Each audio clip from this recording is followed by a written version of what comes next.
Welcome back to PM with the Trigger here once again. And it's Tuesday for keeping track of your days properly because they're all blur. We just keep moving. Especially when you're doing wonderful, amazing things like symposiums and virtual summits and working with colleagues and partners and affiliates. And oh, yes, it's wonderful to be doing things and helping people shine on camera, shine on stage so they can elevate their brand, elevate them as a thought leader, an influencer. And that's what we're doing this week. Rock Stage Media partnering again with Market Apeel. And Shannon Peel is the creator, the founder, and my partner in crime for all these amazing symposiums. Welcome back again, Shannon. Hello, how are you? Haven't seen you all day. I know, right? I know. It's like we never spend any time together. No, we just don't anymore. We are doing a achievement symposium this week. Achievement. And what is achievement is the first thing that went through my mind and other people's minds. So we've done 2 days here, Shannon. What are we learning about what is achievement? So everyone has their own definition of what achievement is. And we've talked about what achievement was on, like yesterday, your presentation about achievement in the American society through history, especially in that the 60s time when you're talking about Martin Luther King and Kennedy and having that vision that brought people together to achieve huge things for a nation. And I talked about the things that kind of get in our way, what's stopping us from achieving what we want. But the first thing we did talk about was, how do you define achievement for yourself? Because if you don't know what it is, you'll never get there. There are personal achievements, there are business achievements, there's family achievements. And even when they're public achievements, there's still a personal side we're finding out. Yeah. It's all blurring together. And sometimes that's why it's hard to say, I did achieve it. I want to achieve it. I will achieve it. And again, like Kennedy said, we will go to the moon. And I love how he also said, we will return. It was a double achievement because just getting there wasn't just it, getting back with the second part. And I think it's true for a lot of achievements. It's not one achievement. There's multiple achievements in the achievement, right? Exactly. And today was interesting in that we started with we talked a lot about how disabled people can achieve and how they achieve every single day. And it has a lot to do with their attitude and their vision for themselves. And they are very an underappreciated and overlooked section of our population that we should be looking at towards for customers and employees, because they not only have the ability to do it, they have the desire, and they just have that achievement attitude. Well, again, because they have a view, whatever their disability is, often is, I'm okay. Mm-hmm. And I can do things. And we often look at them and say, but. And that but is what Kurt was trying to get everyone to understand. Don't think of it that way. Instead of see that they can be a value, an important part of the team. And I kind of relate to my own experience from being in Rochester, Minnesota, where there was a ability building center. People went to work there. They did vinyl craft work. They did posters. They did cleaning services. And they had buses roll up and pick people up and go around the city and work. They're not the cast-offs. They're a vital part of the society and workforce. And Kurt did a good job laying out the idea of, we're still missing a lot of that. We don't understand their potential and what their potential can help us achieve as a company. And Sheldon came in to show us that as a disabled person, he is able to achieve so much. And it had a lot to do with going from a negative outlook on life that other people had given him, specifically his parents had given him this limited belief that he wasn't going to amount to anything. And once he had changed that attitude and changed his outlook and his mindset, he realized, no, not only can I do it, I can go beyond what anybody that is body able can do. Well, and his disability is quite severe. Yes. But what he's doing is major. He has a 7-piece virtual online course, but his arms can't do much. That's right. I'm still wrapping my head around that. How do you do that? But that's the thing that we limit so much what other people can achieve, not just those with disabilities, but anyone across the board. We limit other people's achievements by us putting a label on them, a brand on them, what our perspective is. And that's where achievement gets messy, but also is glorious when you do it, right? Yeah, it is. And we're learning so much because Eva came in today, and I really appreciated her talk because we live in this society that is, especially online and what we do, where we always feel like we're behind the eight ball and we got to go, go, go, go, go, go, go, go, go, go, go, go, go. And we keep on going, I will spend time with my family when. And what happens? Your family grows up, your kids grow up, and you missed out.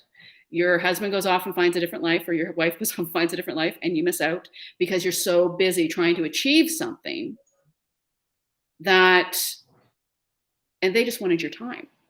And then your health, because how often do we hear those people that work, and then die of a heart attack at 50, right?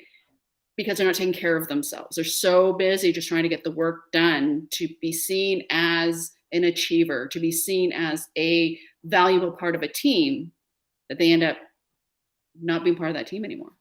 Well, or my mind's been going over this week when we get to that near deathbed experience. We're lying there, and you've heard it over and over again, but I didn't achieve the real things I wanted to achieve. Why was I such a knucklehead? Mm-hmm. So even at death's door, we often look back and go, I wasted a lot of time. I chased a lot of squirrels. I didn't achieve what I want. And that's part of what we're also hearing. Also, Eva said something really cool. I wrote it down because it was like, bang, lightning in a bottle. Mm-hmm. You don't quit the wrong thing. You just don't find the right thing. So you don't achieve because you're not focused. She should put clarity, priorities, and responsibilities right behind it.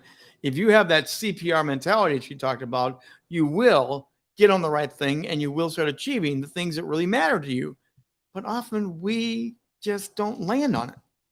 Well, like she said, it's about following other people's dreams, other people's priorities, and other people's demands, instead of looking at your life and saying, okay, hold on a moment.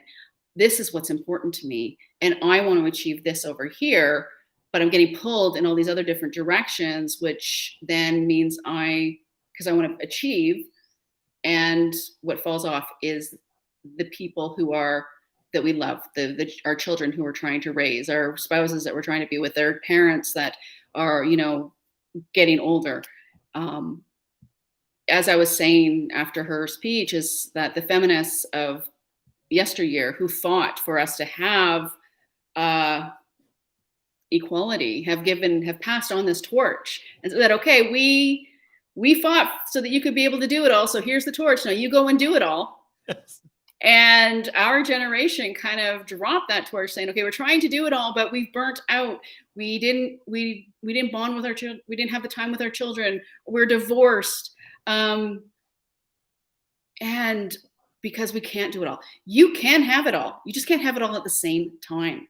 Well, and you have to focus. That's what she got into. You have to choose. Yeah. Something has to give for you to achieve what you really want to do. The idea of sacrifice is big. Kennedy did it. Martin Luther King did it. Some of those. We've had these conversations. Something's got to give for you to achieve the very thing your heart is crying out to do. And the hard thing for us is to say one simple word. No.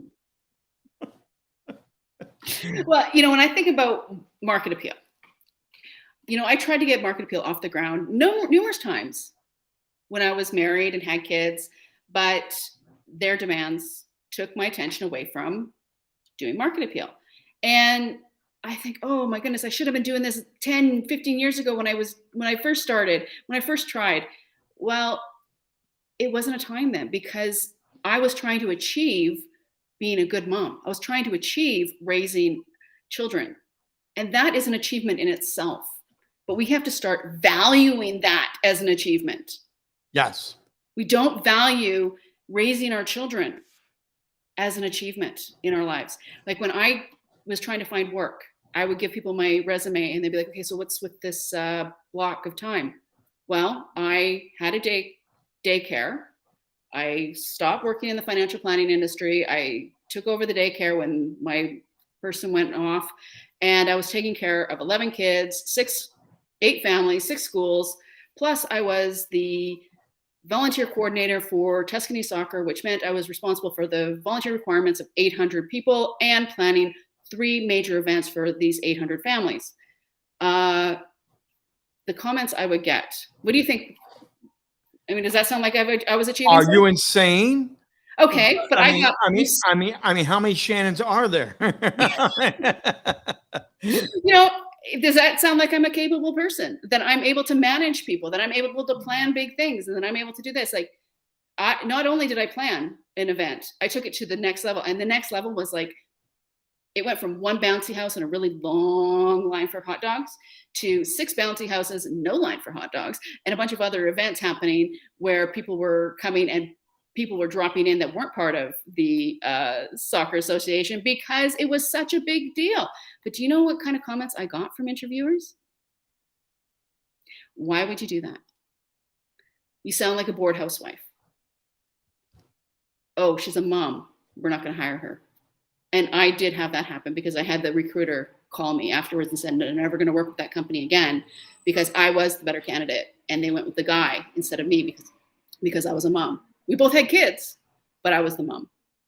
So Aaron this does chimes in happen. and says, "Wow, by the way, wow." It does happen. And it still happens in today's world. And we do the same thing to disabled people. We limit them. We don't get great employees because we limit what we think, who we want in that box. And then we say, oh, there's no good employees out there because what we're looking for is someone that can fit in this box.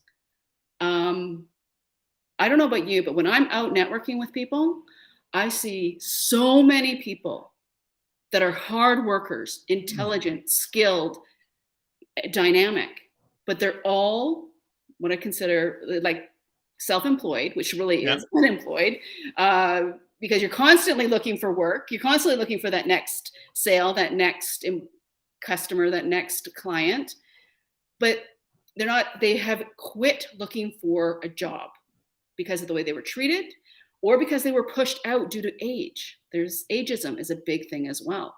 So if companies really want to achieve stuff or really want people in their organization who are achievers, they should really look at who they pushed out because those people have the skills, the ability, the desire to excel. They just maybe need a little bit of that box to kind of go out a bit. Either expand the box or remove the box because there is no box, as we're seeing from some of these people, because their achievement, their desire, their passion, and the way they had their action plan made, they are working their plan. It's interesting. Tomorrow we're going to have Stephanie Olthen with us, and Stephanie's going to talk about the imposter syndrome. Yeah. The thing that keeps you from achieving is often you, because that whole imposter syndrome. It's going to be very interesting how they'll play to your strengths, let go of some other stuff, and she's going to get in this. That's why we do these. We do these symposiums to raise the bar, have in-depth conversations. We're creating a media asset called a virtual book. We're creating a community where people dive in deeper. So we're just like striking the match and lighting the fuse and let people go after it. But these symposiums are doing a valuable service while giving speakers a chance to grab a stage and share their wisdom, right? Exactly. And there's so much information out there, and you can Google and you can find, and you read that article, you listen to that podcast, you watch this show, but then what do you do? Do you do it? Do you do anything? Do you adopt any of those ideas, insights, or inspiration that you got? Or do you just go on to the next task, the next article, the next podcast, the next show? Apeeling is about giving you the tools to stop and actually take action and move towards your goal. Well, and that's the QR code is right there. Mm-hmm. And you want to come join us. We have 3 more days of this. We have dynamite speakers, topics, but we do go from this streaming live event into a community. Every one of our communities that we've launched out of each one of the symposiums is not just staying here. they're expanding and growing with more people, more content, more conversations. We're about ready to prepare into subgroups of sub conversations that are happening. And each one of these creates a media asset book where it's ever expanding. It's a live, breathing document with video, with content, with replays from what we do. Shannon's created something here that is so powerful. This is an endless journey of different topics that we can dive into every couple months. Yeah, and if you find the book that you want, basically the topic, you open the book. There's large free sections of each book, and all you do is you give me your email address and your name, and you get the book. But more than that, you then start getting an e-newsletter that says, hey, did you read this in the book? Did you do this action? Oh, here's a journal prompt, depending on the book. Some books are journal prompts, and it's like, okay, here's a journal prompt for you this week. Think about this. Or here's an exercise. Maybe you should try and do this in your business today, or this in your career today. Depending on the book, you know, these emails give you new ideas, actionable steps, and remind you about the content and the book that you found. So, you know, you found it interesting enough to say, look, I really want this in my life. I want to stand out online. I want to go beyond the trauma. I want an equitable workplace. And then we help you. We help you by reminding you that this is what you want. We help you by giving you tools. We help you by bringing people who are experts who can support you. And if you get the full access pass and then you access the community and participate even more, connect with those people even more. And we build out these small groups so that you can come talk about those things and brainstorm to find the solutions for you, depending on the topic that you are struggling with. So tomorrow we're back for day 3, Thursday day 4, and Friday's day 5. That's how the whole math works. Very simple. Hit the QR code. Shannon and I are there each morning at 8 o'clock Pacific time, at 11 o'clock Eastern time, and we wind down at 1 o'clock Eastern. It's a 2-hour jam-packed time, fun information, great people, great content, and you grow into a larger community. You do want to come and join that. Hey, and by the way, if you ever want to be a part of 2 p.m. with the Trigger and show up here like Shannon and others, here's your chance. Hit that QR code. You can be spotlighted right here. We can talk about your passion project, talk about your book, talk about that new endeavor you're going, that new achievement you're doing. I'd love to highlight you, spotlight you, and have a brief discussion and let other people join us as we stream live on multiple channels every day, Monday through Friday. Shannon's been here a few times. She knows how this works now. So hit that QR code and let us know if you want part of be of 2 p.m. with the Trigger. Mm-hmm. We got through another one. That's a lot. It is. It's a lot. Like one thing about you, Trigger, is you really can just fill the space, entertain us, and give us something to think about just off the top of your head. How amazing. It's scary what's in there, Shannon. It's scary. You don't ever want to check in because you'll never check out. Do you know what? That's the scary part of online dating. It's like you're on there, and it opens up this door into a man's mind. It's like, okay, maybe I won't shut that door again. That's Shannon Peel from Market Apeel. We will see her tomorrow morning again at 11 o'clock Eastern time with the continuation of the Achievement Symposium. Get that QR link, come and join us. And as always, I'm here every day, Monday through Friday, to help you shine on camera, shine on stage, help elevate you and your brand authority, because you are important and what you do is important. And please just reach out, drop me a line, rich@richbontrager.net. I would love to talk with you to help you figure out how you can shine brighter through the power of media. Media is the new currency. Learn how to leverage it, grow it, and we'll see you tomorrow at 2 p.m. Eastern time.